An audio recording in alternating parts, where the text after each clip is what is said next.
I got quite a few theories here today on this show, but we'll start with the roll and seal, which is what everyone wants to hear about.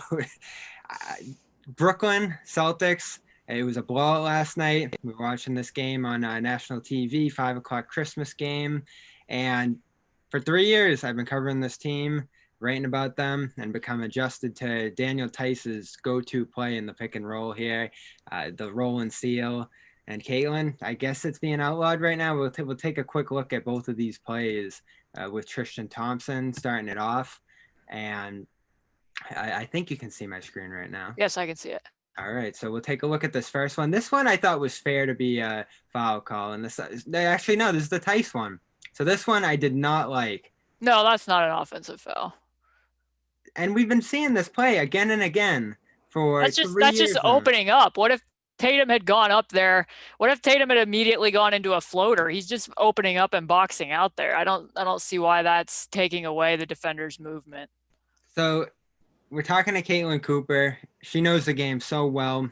She talks about a lot of strategy, covers the team for Indy Cornrows. And I don't know the rule because I think I've just become so accustomed to this. It looks like a foul. It looks like if we're thinking of freedom of movement in basketball, that shouldn't be allowed, kind of posting up someone as someone else is driving to prevent them from contesting a shot.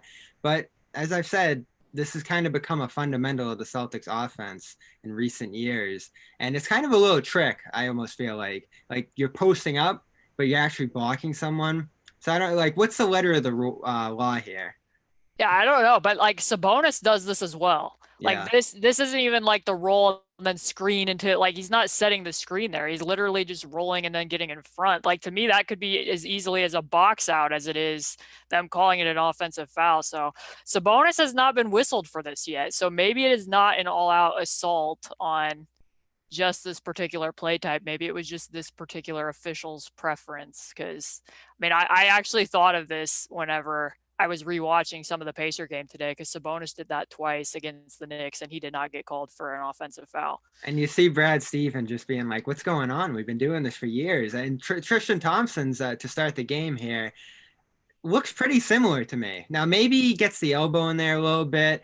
Maybe there's a little more too much arm there. He doesn't do it as smoothly as Theis does. Yeah, he's carving out a little bit more space than what Theis did in the first clip, but even then. Yeah. So this has become Theis's thing, and you mentioned Sabonis too. And a lot of I do this in pickup. There's no refs out there, so I'm just gonna, if I'm filling the lane, I'm gonna try to block out a guy who's covering me from helping. So this is going to be interesting as we get into these Indiana and Boston games to start this week, and that's why we're talking to Caitlin Cooper here on this show. Big games start the year for these two in a similar place in the East standing. So we want to get a preview from the Pacers and Celtics perspective here. These teams were interlinked all off season. There was the Gordon Hayward talks. Myles Turner's name was thrown all over the place in terms of trade talks and availability. Turner stays with his team. Hayward suddenly ends up with the Hornets. So that's where we'll start. How surprising was it to you that something didn't get done between the Pacers and the Celtics over the offseason? It just seemed inevitable. Yeah, I think it was around the time when Mark Stein, I believe it was on Friday, said that the Pacers were Gordon Hayward's preference. And that once Myles Turner's name was out there, I kind of felt like, the worms are out of the can a little bit. This has enough momentum that you kind of need to get it done at this point. But yeah, once I found out that the package was a first round pick, Myles Turner and Doug McDermott, I was a little bit surprised. But at the same time, it just doesn't seem like Boston was that concerned with committing that much cap space to a center upgrade, at least. That's the only thing I can really take away from that as to why the Celtics would not want to take that offer, is that you just didn't want to pay Myles Turner $18 million versus paying the mid-level to Tristan Thompson. At least that's the way I interpreted it from afar. Yeah, that was my take on it, because I didn't think the Celtics would be able to get Tristan Thompson. And he's been interesting to watch early this year. He's hurt. He's getting back into the flow of things. So I haven't taken too much from his first 2 games with the team. Good energy, offensive rebounding. They had 19 against Brooklyn yesterday, and he was a big part of that. So I've always been a massive fan of him. I didn't think they could get him, and when they actually did and were able to use that full mid-level, I was thrilled. And I haven't been the biggest Myles Turner fan in the world, but we had this argument for about 4 weeks on the Garden Report that we did here on CLNS. And You have Celtics fans who are furious that they got quote unquote nothing from him. You technically do get something when you think of a full mid-level exception and a trade exception, but those aren't tangible things for people. And I understand it. You want to get players back, especially if you're a team as thin as the Celtics. So I sympathize a little bit with people who were frustrated that trade didn't go down. But let's think it would have been Myles Turner, Doug McDermott. From a Pacers perspective, there's probably a reason they were excited to get rid of those guys and acquire Hayward in those situations, which is what I think about. Maybe Boston didn't want to do it for that reason. Yeah, I mean, for me, it was pretty polarizing. There was about probably a 50-50 split on people that wanted that trade or did not want that trade. For me, Yeah.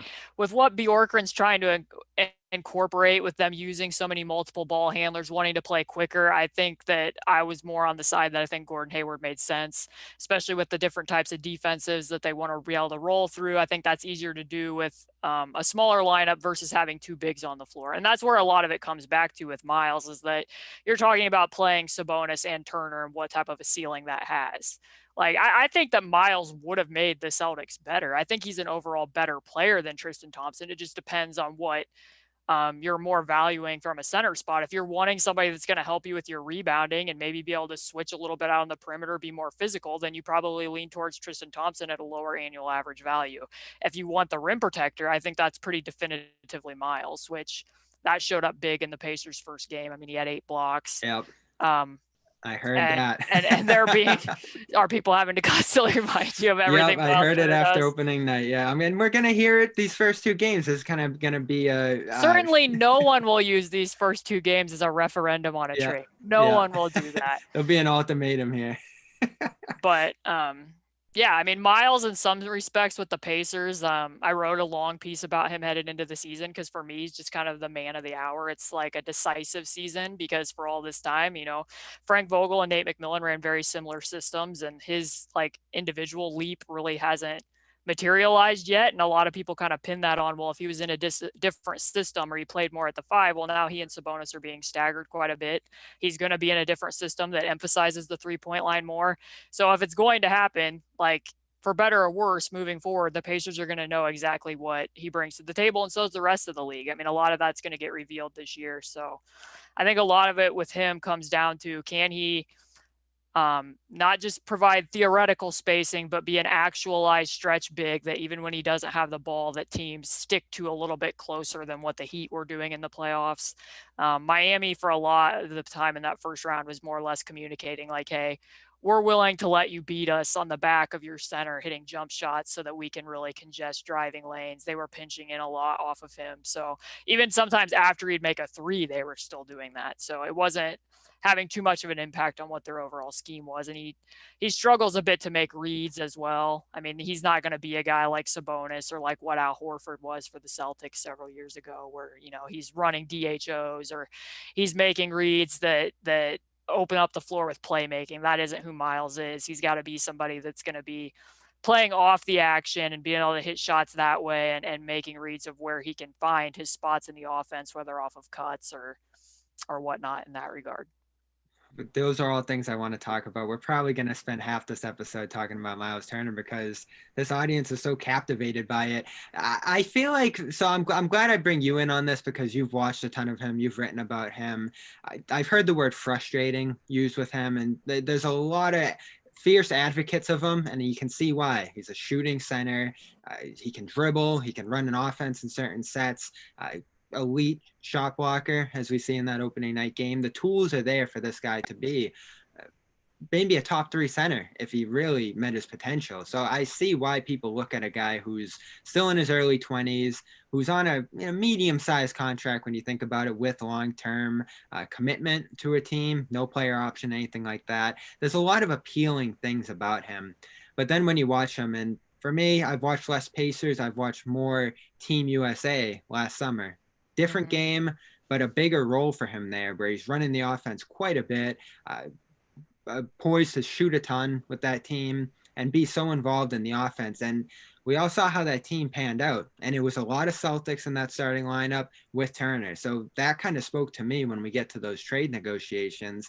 Is this a perfect fit? There seems to be something that's limiting his physical, his tools, his potential from actually becoming an impactful level player raises your ceiling. You mentioned the playoff exit, the struggles against Bam Adebayo, Joel Embiid we've heard about as well. Like, he just doesn't seem to meet the moment against those other great centers.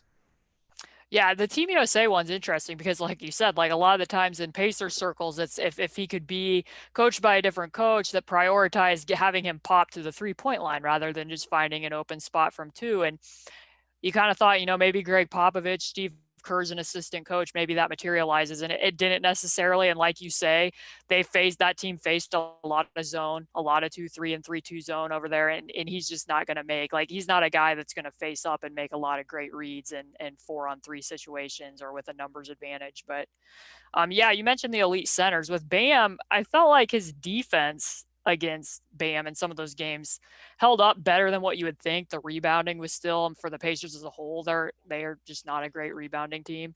Really struggle corralling long rebounds. But the Joel Embiid front, yeah, I think some of it matters about how are you protecting Myles Turner in these situations, because I think we know at this point that Joel Embiid pretty much owns Myles Turner's soul. Like, you look at their box scores together, how many times, like you can count it, how many times in the first 5 minutes Myles is going to pick up 2 fouls, then he's going to go to the bench, then he's going to come back in and pick up his next foul until his offensive rhythm's basically gone. And the Pacers were never very proactive with that. I mean, they had one game against Embiid last year where they mixed in some fronts and were double teaming him, but it was a little bit too little too late. Like, at that point, Myles already has 2 fouls. I think if you come out with that, and sort of like what the Celtics did in their first round series, like bringing those late traps, then Myles is still going to be helpful for you because you're still going to have a rim protector. It's just that a lot of times the Pacers, from a defensive standpoint, which I think is somewhat a reason why they made changes defensively, are very reactionary instead of proactive. So I'm not saying, like, Myles definitely has a weakness defending his own position against more imposing low post threats. That's not even just against Embiid. You're going to see that against Karl Anthony Towns. I mean, he gets pushed around quite a bit by Andre Drummond in those matchups. Like, bigger players are going to give him problems, but there's more that the Pacers could have done to mask that flaw than what they have. And that will be an interesting thing to watch against Tristan Thompson, because he falls into that category as well. Like we said, it's gonna make up people's mind about how that should have gone, Tristan versus Turner. It ultimately came down to that, because you couldn't sign Thompson or Serge Ibaka type without a full mid-level exception last year.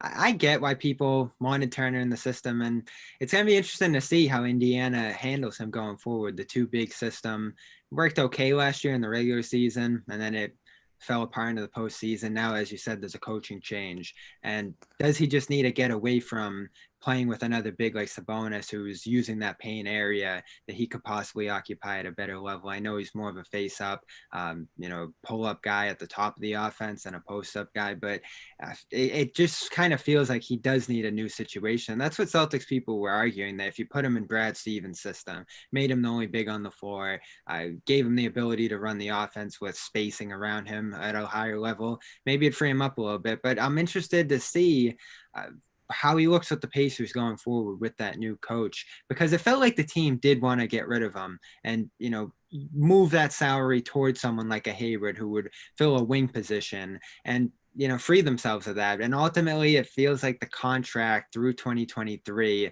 limited their ability to do that, because you look at the player, you would think anyone in the league would want that project, would want to continue to invest and grow in a guy like that. But there he is, still in Indiana. Yeah, I think for the Pacers, like you said, like if they don't acquire Sabonis and have Sabonis be like this hub of their offense that makes everything hum and that he lubricates things, whether he's screening or running handoffs, like just a lot of stuff that you're not going to get from Myles. I think that they're looking at it and seeing, like, we get more dimension there. And in the games that Turner hasn't played, surprisingly, like, since they've acquired Sabonis, I looked at this number on PBP stats over the offseason, that in the games that Myles did not play, they gave up like 106 points per 100, which, granted, that's a limited sample of games, but I think sometimes Sabonis gets this rap of like he's an Enes Kanter, and he's not that bad of a defender. Like, he's not that bad I defending have in compared space. him. I compared him to a higher level Enes Kanter, and I like Enes Kanter, so that's a compliment from me. But I think that's where it stems from. I'm not so sure that the Pacers were like, oh, we're just so eager to get rid of him as they were. We think that we would be definitely improved if we had Gordon Hayward, and this is our chance to get somebody who at least once was an all-star and can produce. And like, they don't. The best example I can give is, I mean, there was a play even when Gordon Hayward was limited, when the Celtics were playing the Heat, where he denied Jimmy Butler the ball on a cut, fronted Jimmy Butler, closed out to Kelly Olynyk at an angle, chased down a long rebound, pushed the ball up in transition, and threaded a pass to Daniel Theis.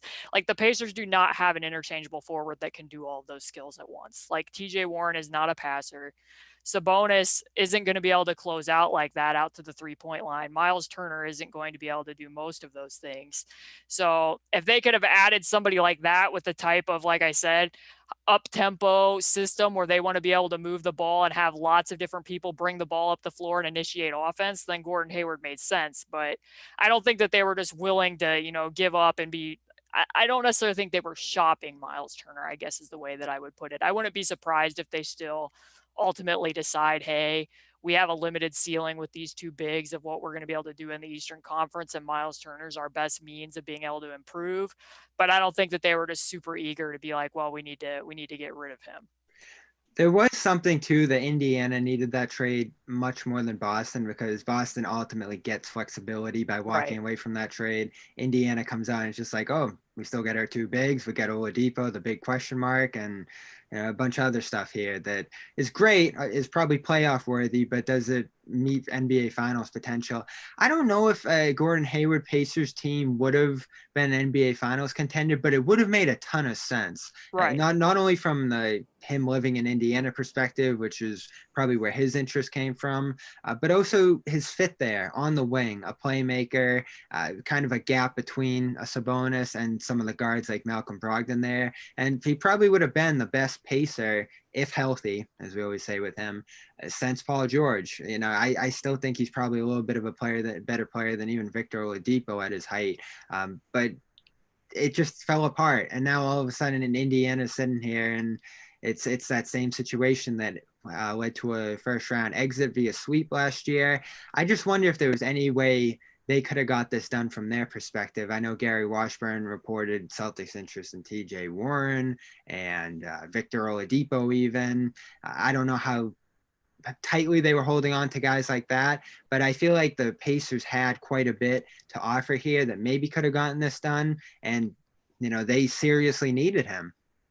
Right. I mean, Kevin Pritchard said in the aftermath that they went as hard as they possibly could. It was my understanding that TJ Warren was off the table, which I think if you're adding TJ Warren and Myles Turner together and getting Hayward back, I'm not sure that you're a better team at that point. Uh-huh. Because they don't have the same ability to play small then. I mean, as it is, if you look at the Pacers roster, their entire roster is basically a slew of combo guards and centers. Like, it's a slew of combo guards, centers, TJ Warren and Justin Holiday. Like, they're small, they're too small in spots and they're too big in other spots. But yeah, I mean, it was reported out of the Indy Star that they threw in the first round pick too, which surprised me. That didn't seem to be coming out in the initial. But as you say, like, I do think it was pretty important for the Pacers because Myles Turner is pretty good at playing the good soldier role. He's been asked to sacrifice the last 2 seasons, but now you're returning a player who definitely knew, hey, you tried to trade. They asked him about in the opening press conference. Right. I mean, he would be in Boston if the Celtics, I mean, let's face it, if the Celtics had wanted him, he would be playing for the Celtics right now. At least, Yeah. I mean, that's the way I interpret it. So, and as you see, like the first game, I looked at what the touches were, and granted, it's only one game, but that matched what my eye test was from preseason. And he's not suddenly going to move up the food chain. Like, I expect that he'll be more involved and more of his shots will come from the 3-point line, which I think is important for the Pacers' overall functioning. But it's still going to be Sabonis up over 90 touches and Brogdon up over 70, with Myles falling in at about 4th or 5th among the starters, if even some of the bench players get more touches than he does, because he's more of a play finisher. So, It's also hard to read what the exact package would have been, what Boston would have received, that respective. So it's tough to second guess it. If it would have been a great package, as Indiana, Pritchard say, maybe you do look back on it if you're Boston, especially now looking at what the depth is with the Celtics, and say, even if you're getting Doug McDermott for a year and maybe you can move Myles Turner and trades to happen at some point later, maybe you do that just to try to get more out of this year, because the Celtics are going to be struggling for depth, especially if they get an injury out there. But then all of a sudden, as we say, Tristan Thompson comes along, and I'm much happier about the situation here. Jeff Teague, we'll see. I'm not too crazy about him. He has 19 in the first game, then 0 in the second game. That's the kind of situation they're going to be looking at there. I'm interested to see where the Pacers stand after all this, though. I like their team. I like Gordon Hayward, so I would have liked to have seen the Pacers with Gordon Hayward and, been able to root for them a little bit. Now, I just don't know. I've seen some people say this isn't even a playoff team. I still see some people think that this could be that 4-5 matchup kind of team, which feels like they're ceiling a best case scenario for them, even given what they have right now. But there's a coaching change, defensive philosophy change, as you've written about, and returning star in Victor Oladipo, who has had a tough time, 2 straight years with injuries. But as we saw when he first arrived in Indiana, he can be a high-level guy who pushes your ceiling just a little bit higher and is one of the most explosive guards in the league. Are those days behind him after some of the gruesome injuries that he's had the last few years and his limited availability? How are you feeling as we get into this?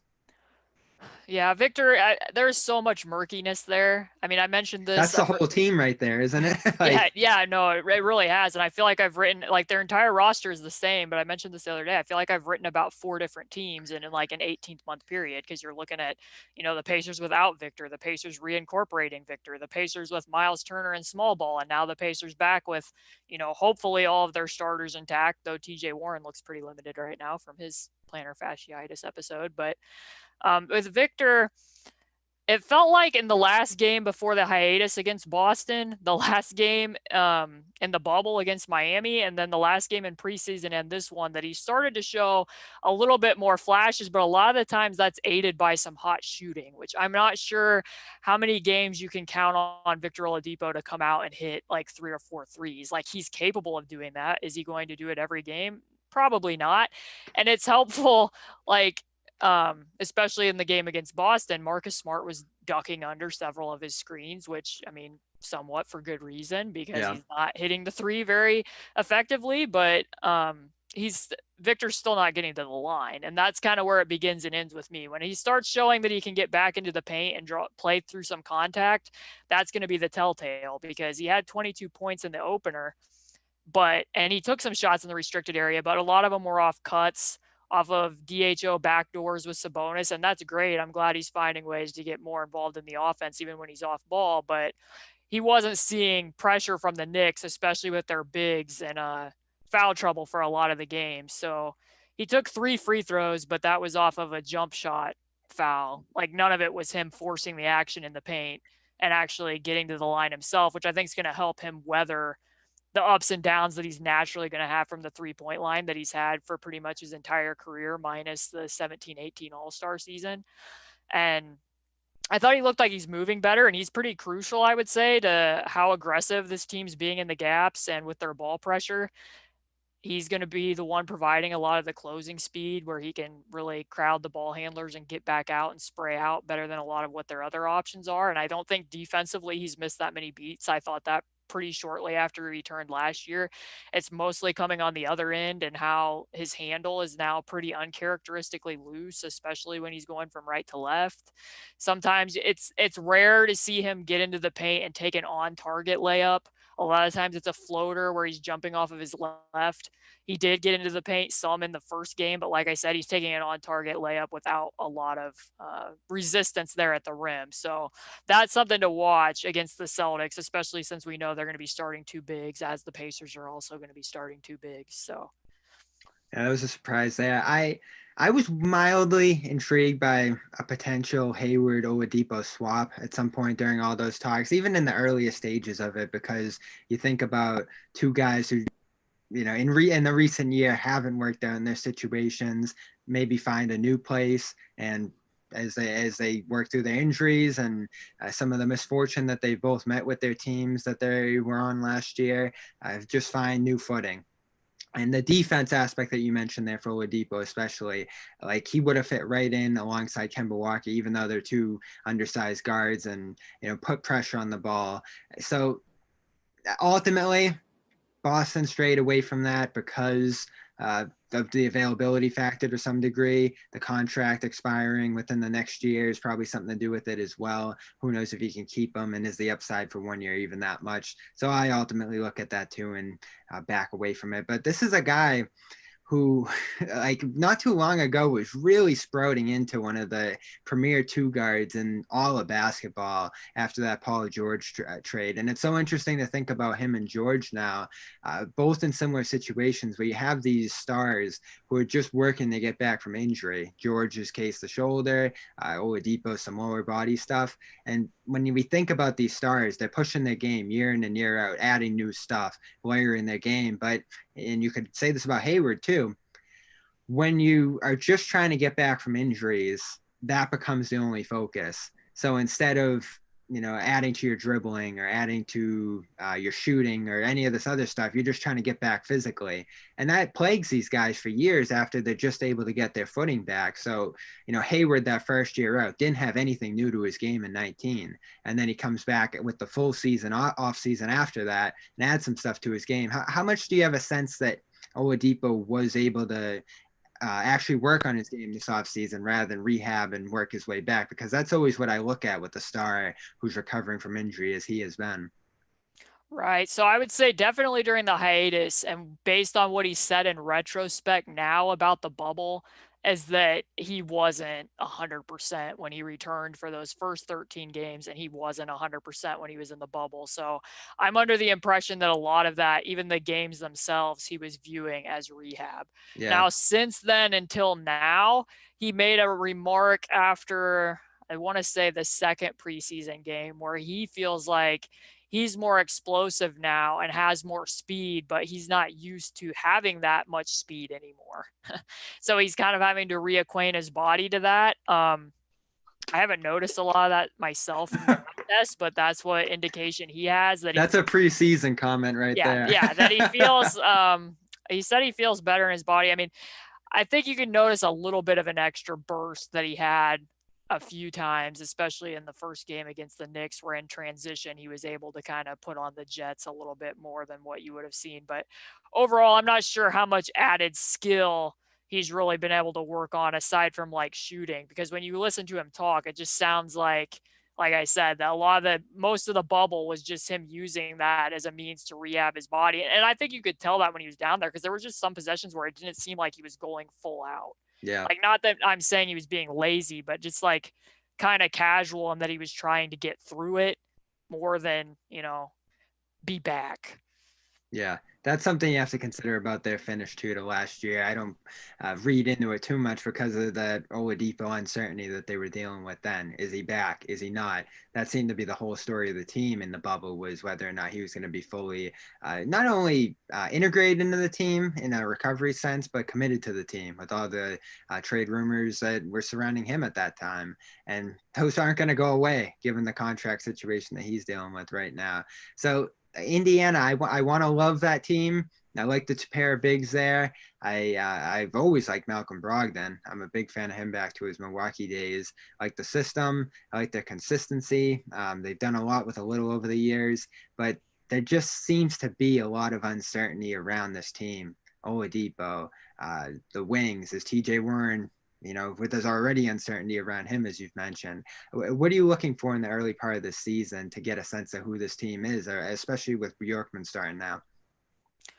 Well, I think that the first thing in the preseason, that at least and I don't know if all this is going to add up to a different finish, but at least it's not necessarily more of the same.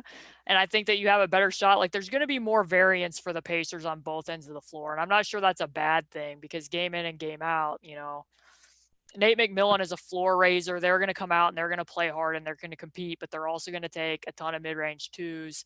They're not going to get a lot of points from the three-point line. They're not going to get to the free throw line. And if you're not hitting those mid-range twos in the playoffs, then, which they weren't in the 17-18 season against the Cavs, then you have somewhat of a limited ceiling. So in the first three preseason games, they took over 43s. In the first game against the Knicks, I think they took 36, which is, I mean, they were dead last in three-point attempts last year. They were dead last in free throw attempt rate last year, which I'm not sure the free throws are going to inch much above that, because some of those guys, like, that's just not TJ Warren's game. Yeah. Like, he's a guy who's gonna kind of lean away from contact and take a lot of floaters. That's just who he is. Is But he a guy who can continue that bubble stretch? I know you mentioned the injuries that he's dealing with right now, but that was the other story of them in the bubble. His explosiveness, probably one of the. I think he was all bubble team. That was a thing. yeah. He made the all bubble team. So like all of a sudden, this guy who was with Phoenix and was a good player there, good contract. They pick him up for nothing essentially in that trade, and now he looks like a legit piece for Indiana. Sure. I mean, I think one thing that's going to be hard for the Pacers to balance is that exactly right there. I mean, in the aftermath of that Hayward deal falling through, like, all in the same breath, Kevin Pritchard says, like, well, we win as hard as we possibly could after a player. We think Turner and Sabonis are complementary, and we think that TJ Warren excels at the four. Like, I don't see how all three of those things can really be true. Yeah. Especially when they also want to get development minutes for Goga. So I don't know how you balance all of that. I mean, TJ, a lot of what his explosion in the bubble was about was that he was expanding his game to the 3-point line. I mean, last year, even in the minutes, he did play some minutes at the four, and you'd see, like, if a big's way dropped into the paint, he would dribble into a two. He wasn't going to stop and pop and pull up for like a one dribble three, and that's what he was doing in the bubble. But he also had a lot more room to diversify some of his scoring profile. I mean, he's playing at the four, so there's opportunities to run 4-5 pick and roll. You're not doing that with Turner and Sabonis. There's opportunities for Turner to bust it up the floor. I mean, for TJ to bust it up the floor and outrun a four to hit a transition three. You're not doing that with Turner and Sabonis. Like, he also dabbled some in the mid post. They took him off of Iverson cuts. I mean, just a lot of different things that they weren't necessarily doing during the regular season. Him having a shift in position where he could be quicker than bigger fours, I think made a difference for him. So I think so far, like in the first game, they played the two bigs about 18 minutes together, which wasn't too far off from what they averaged last year. But I think there'll be an emphasis to get TJ more minutes at power forward than there was a year ago, and kind of provide them a glimpse of what they could be. Because, I mean, I think it would have been, like, especially in the playoffs, Sabonis is going to provide more support, I think, to that look than what Myles did, because for one, a lot of the, kind of micro things like his screening, his passing, but also, Miami's switching, and they didn't have somebody to really punish those switches or to spread the floor with playmaking and just the rebounding. I mean, they gave up a lot of second chance opportunities where you're not going to be sacrificing that as much with Sabonis. So they haven't gotten a really good look at that yet. Do I think that TJ is going to shoot like 60% from three and 55% from the field like he did in the seeding games? No, but I think he has a lot to gain in this system. And I think of all the players on the Pacers roster, he probably has the most to gain to build off of. And that's why it's really a shame that he started out with continued plantar fasciitis issues that he had in the bubble, and that's still bothering him. Because you could see in the first game that there's times where it looks like he was running on pins and needles, that he tried to double the post and couldn't spray back out and just was not moving very well. So that'll be something to watch over the weekend with the Pacers having a back-to-back. We're talking to Caitlin Cooper, Indy Cornrows, SB Nation. Hope you're enjoying this Pacers talk as much as I am here. There's a team I'm just trying to figure out, like, who are they? Where are they going to stand? So I had to do this episode. But Caitlin's someone I've been following for a little while here, has become one of the rising stars in NBA writing circles, literal breakdowns, video work, great adjectives, excellent flow, to the point. It's all great stuff from her, and really hones in on individual players, their games, the X's and O's. You just learn a ton by reading from her. So I want to get a little bit into her journey here before we wrap this with a short preview of the two games that the Celtics and Pacers are going to play this week. What inspired you to pursue this line of work, and the angle at which you come at basketball writing from?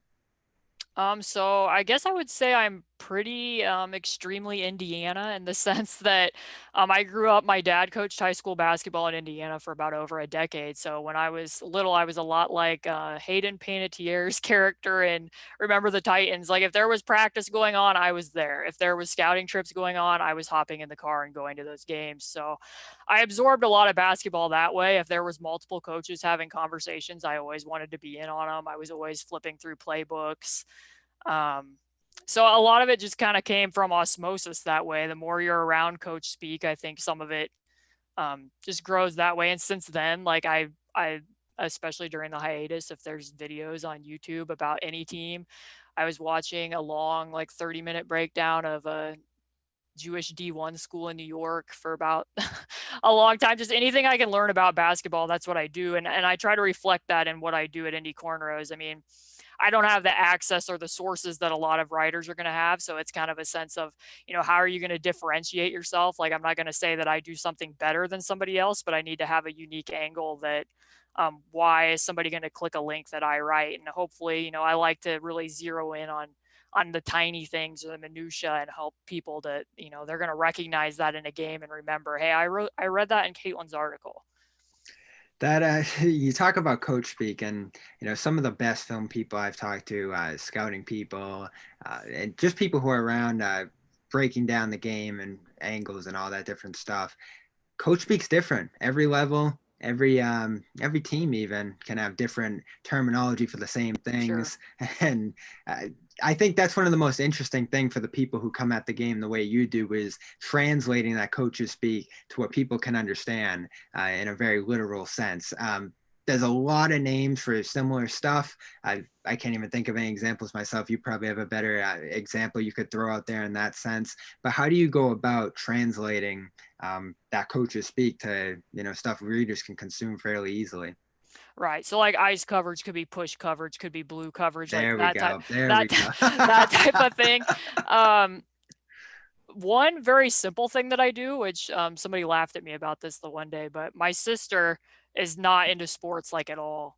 So when I get done writing articles, a lot of times I'll be like, "Hey, I want you to read this," uh, and and when I get to the end of it, I always ask her two questions. One, were you completely bored? Like, were you entertained reading this at all? Were there any, like you said, it means a lot that you said you liked my adjective usage because that's something that I work on a lot. So, like, is this a completely dry thing that you just don't want to read again? And then also, did you understand what I was saying? Because if she's somebody that really doesn't watch a lot of basketball and she feels like, hey, buy the video clips, buy the annotated pictures that you use, I have a pretty good sense of what you're getting at, then I feel like I'm on the right track. But if she comes back and tells me like, I have no idea what this was, then I go back to the drawing board a little bit. But I use her as my litmus test. But some of it, I think what you said is true. Like I did a long freelance piece on Sabonis's screening technique at the flagship before SB Nation kind of broke off into being more of the team sites again. But I like to use more like illusions. Like I kind of talked about Sabonis being like when he re-screens with Jeremy Lamb off a dribble handoff, like being a grapevine going through, a lattice so that people have a visual interpretation of what it is that even if they don't know exactly what the terminology is, they can kind of picture it. So that's something I work on a lot. And then also just having multiple things. That you're explaining what's in the video. You might have a picture where I draw it out, and hope that it all comes through that way. Or at least I hope that. I mean, most readers tell me that they have a pretty good indication of what I'm talking about. I hope so. For sure. My last question on all this is what I think is so great about basketball coverage and what allows so many people into it. And there's just such this monster of coverage around the NBA and just basketball in general. There's so many ways to go at it. You can do the video breakdowns. You can be more into the, TMZ celebrity side of things. It's such a celebrity game now. And then you have trade transaction stuff that people love. Some people are cat people. Like there's just so many different ways to go at this. And you have a week like this with the whole James Harden situation. And like I'm gotten sick of it, but I can see why people are so into it. Like he's such a captivating player, one of the greatest players of all time, and he's available. But there's also all this other stuff going on off the basketball court that people are wondering, how is this impacting his value? And there's a lot of tracking of where he's going, where he's been, the whole COVID situation. Like there's just so many different parts of basketball coverage that are coming together around him. I've gotten a little sick of it. Does the whole story intrigue you at all? Just everything going on around him in a coverage sense. Like, how do you cover a guy like this right now with just everything that's going on around him?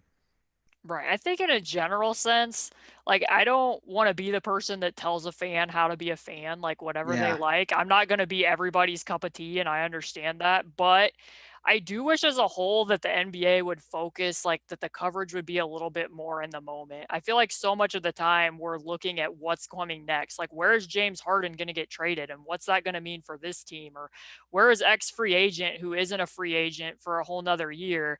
What team are they going to choose, instead of, like, on Christmas Day, instead of taking time in between games to talk about the James Harden saga, like maybe break down a little bit more of what's happening for the two teams that are playing, or do a little bit more of a preview about that.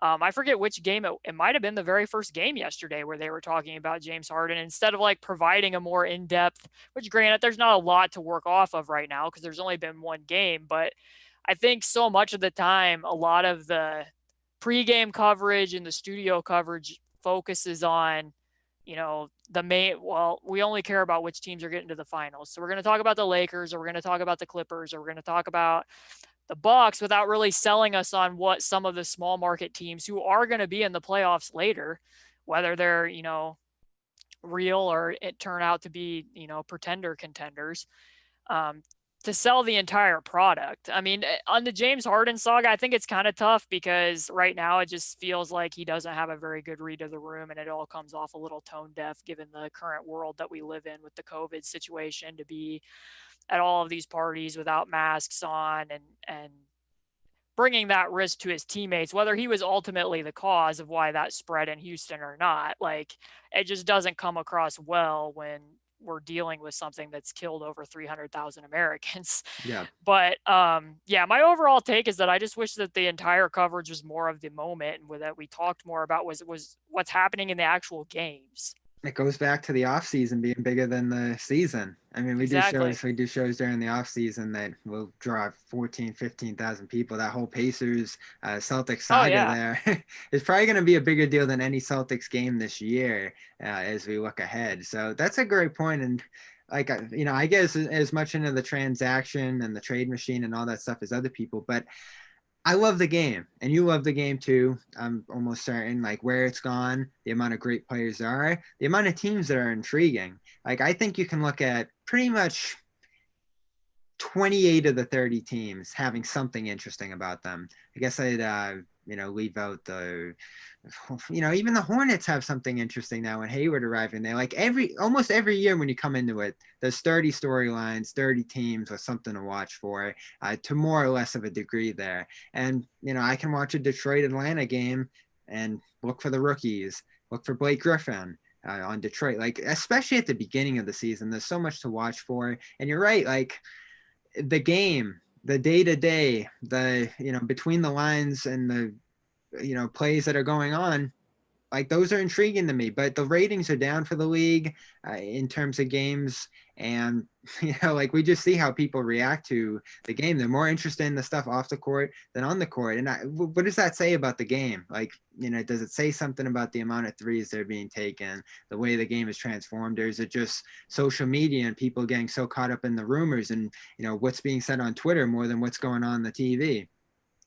Yeah, I mean, I think some of it too. I mean, I saw somebody had grouped together all of the tweets that ESPN and Bleacher Report had shared after the Bucks win yesterday, and none of them were about the Bucks. They were all about Steph Curry makes a three, or the Warriors do this, or Steph Curry's reaction to Kelly Oubre taking a 1-on-4 shot. Like, it wasn't really talking about, Chris Middleton's big day. Like, it wasn't telling you anything about the Bucks. So I think some of it, we all like to kind of project what the ratings issue is on our personal pet peeve, but I certainly Yeah. don't think it's helping to only be covering certain teams, which I get that, they know from an SEO perspective and from what their site traffic are, that the Lakers are going to be a big driver of traffic. But at the end of the day, if there's a million posts on Alex Caruso doing X, Y, or Z, and you're not covering half the teams, then when those teams get into the playoffs or those teams are on national TV, a lot of people don't know anything about that team. Like, I mean, right now, there's a lot that's changed about the Pacers, and they don't have a lot of national TV games. But when they finally do have one, like, you would hope that before the game starts, you would be talking about, hey, the Pacers shot profile has changed. Their defense is a lot less conservative, a lot of ball pressure. They want to take huge sections of the shot clock off, by how they're going to run their coverage, this, that, or the other. And I just don't think that we learn that much about stylistically, how do the Phoenix Suns want to play this year? How do the Pelicans want to play with Stan Van Gundy as their coach? Like I said, before that Heat Pelicans game tipped, there was basically no conversation with those two teams.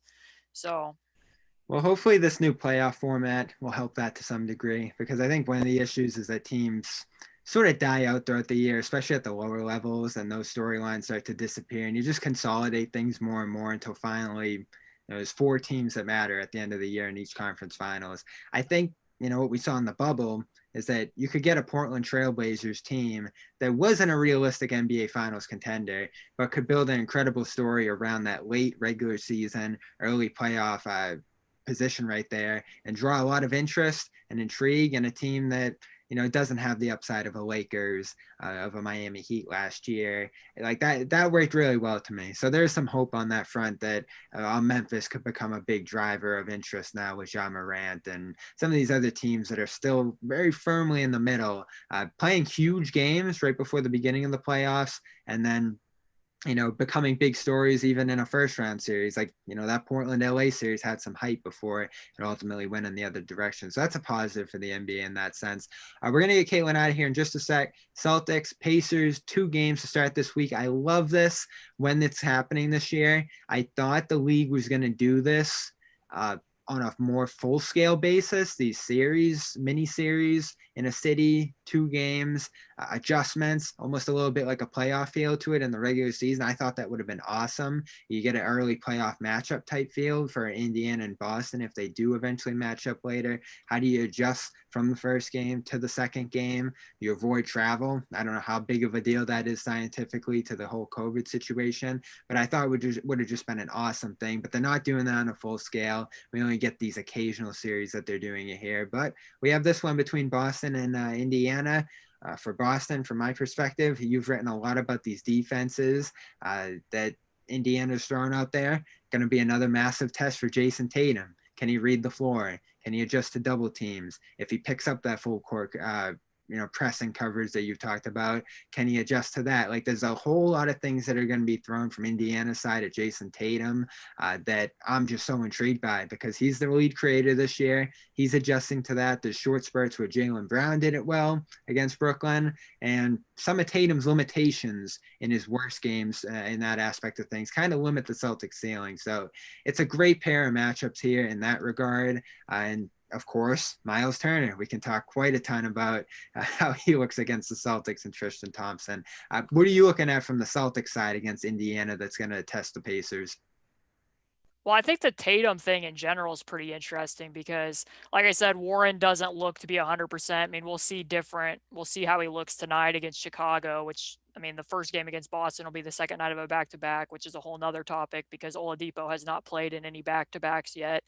And when he was asked about that during preseason, he said, well, I don't know if I can play in back-to-backs. I haven't done it. So we'll see if he sits out either one of those. Right now, he's not listed on that he's going to be sitting, but the Tatum thing is interesting because when I was watching them play the Nets yesterday, the Nets were doing quite a bit similar to the Pacers, which seems to be a little bit more of a league-wide trend in that they were packing it in a lot at the elbows and the blocks, quite a bit, which is how the Pacers are setting a lot of their defense. I mean, after a make, they're picking up full court using one full court pest. It's not like an actual full court press, but they're either sending, a TJ McConnell and Aaron Holiday, sometimes even Malcolm Brogdon to pick up. And then when they get back, they're really packing it in and being in an aggressive shift position. So yesterday, it seemed like Boston got kind of into catch and hold, and Tatum and Brown both kind of took some fadeaways, some floaters. So with the Pacers, I don't feel like they have a great handle on this yet. The first half against the Knicks did not go well. The Knicks scored 66 points on 55% shooting. So when they weren't forcing a turnover, the defense wasn't great. The second half was the reverse of that. It looks like it by the numbers because it was like 33 points on 33% shooting after. But that was in part because Julius Randle went to the bench and the Knicks just had no other playmaking. So then we circle back to this. Will the Celtics have enough playmaking knowing that Kemba Walker is obviously out? to get the ball moving, because the spot up opportunities on the perimeter are going to be there. Like if I was a team coaching against the Pacers right now and knowing that they don't have a great handle yet on being on a string and how they're defending so different than they were a year ago, I would be telling them to run flare screens against the nail help and be cutting behind the nail help as much as possible. Like the more you cut, because they are so exaggerated with how far they're coming over. And then their guards are either too small to close out when they spray back out, or they have a big up there who's just going to be easy to cut right behind. So that's something I'm watching in these early goings for sure, defensively, and just how much they wear out. Like, in the preseason and against the Knicks, you'll see that the Pacers are going to come out at like a breakneck pace in that first quarter. Like I think they played at about a 118 pace against the Knicks. Wow. By the time they're in the third quarter, they're down under 100. Like you can tell that they start getting gassed from doing this. It feels like they're pretty much in default scramble mode, which isn't necessarily a good thing, but they're flying around a lot. So Yeah, in the Celtics, it's not so much that, it's into the rotations. Can you sustain minutes without Tatum?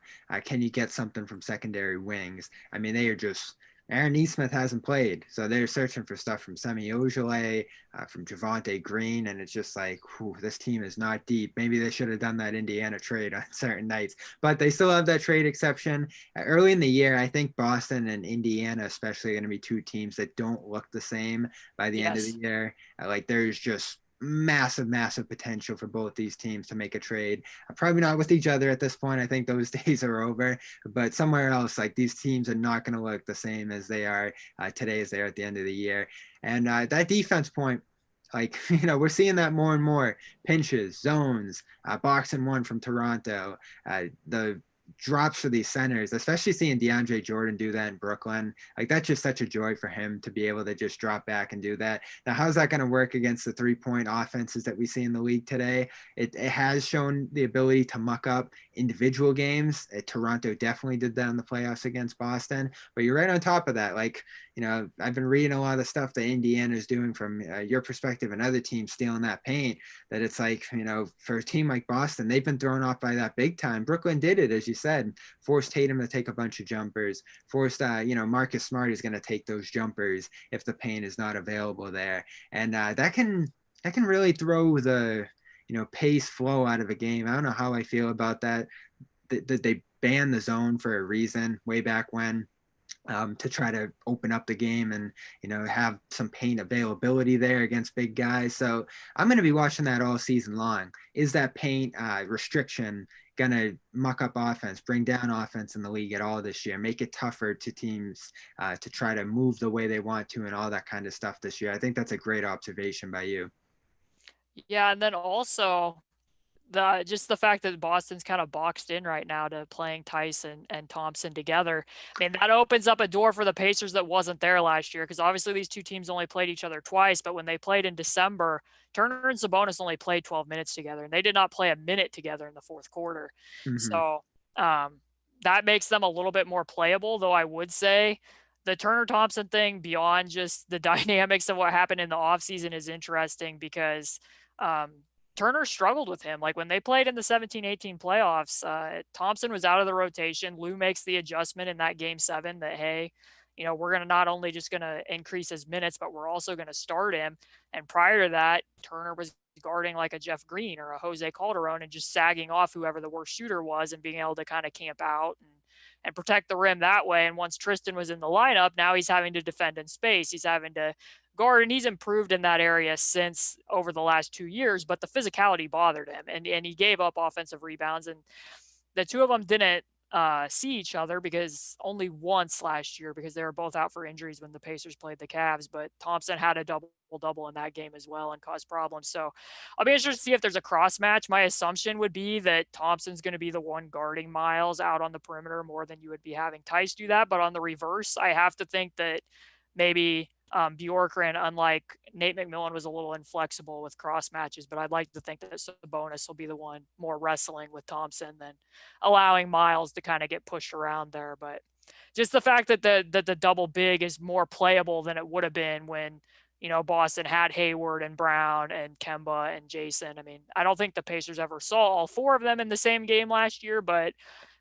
it wasn't something that they could rely heavily on in the December matchup. Yeah, who chases who out of that either? Like, I think it was probably only 12 minutes that those two ultimately they start the game, but throughout the Right. fall of the game, they kind of broke away from that. I'd love to see that for a full or extended period of a game, especially for Thompson's sake. He's been on a bit of a minutes limit. I'm waiting to see him go full speed here after that hamstring injury he came into camp with, and the potential is there for him to have that kind of, not prove it for his sake, but for the people who wanted Thompson over Turner, this would be a great situation for him to show out and dominate that matchup. But if it goes the other way, I'm going to have to talk a lot about Turner on our post-game show here. Caitlin, great to talk an hour of basketball here with you. If you want to read her work, Indy Cornrows, SB Nation, that's the place to go. She's also on Twitter at C2_Cooper. Caitlin, thanks for being here on Dome Theory. Hey, thanks for having me on.